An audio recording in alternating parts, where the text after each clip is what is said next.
Good morning. Now that we know a little bit about ratios, of course, we're going to learn a little bit more. So here I have a stack of, remember these? Algebra tiles, right? A stack of algebra tiles in yellow, red, blue, and green. And I'm going to stack them this way because it seems easier for you to see versus me stacking them this way. You can't tell how many are in the stack, right?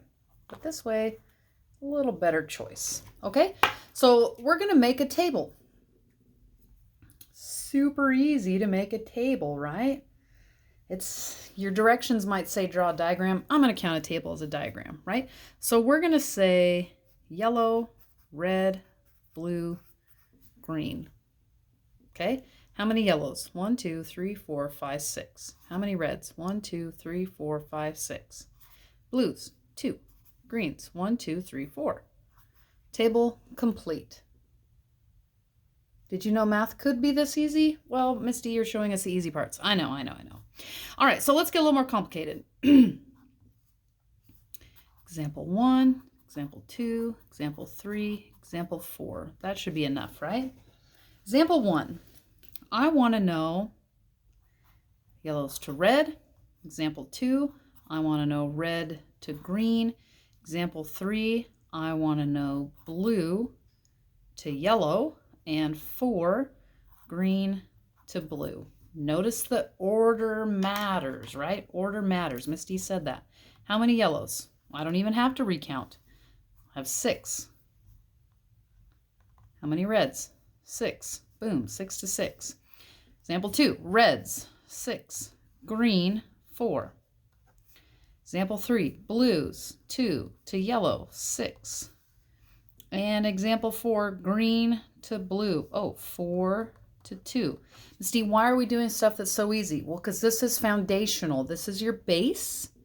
Later, maybe not later this year, but later in years to come, you'll then be able to manipulate these and do stuff with the math, but you have to have this basic knowledge first. So, some basic knowledge for you, right? What if I said... I'm looking for the right question because I know there's some other things. All right, find the value of each expression. Oh my goodness. This is slightly different than that. A little bit of a review, but this is good to be able to do mentally. 24 divided by 4. No calculator. Just use your brain here. 24 divided by 4. What do you think? 6. Okay. How about 24 times 1/4? Whew, that's also 6, Miss D. What? How did you know that so fast? Well, here's what's happening. In your mind, bloop, bloop, bloop. In your mind, 24 times 1/4. Remember, we need this to be a fraction also. That equals 24 over 4, which is 24 divided by 4, which we already did, right? That's your thought bubble. That's what's going on in your head. If you got that super fast and you have no idea what just happened in your head, well, now you do. You're welcome.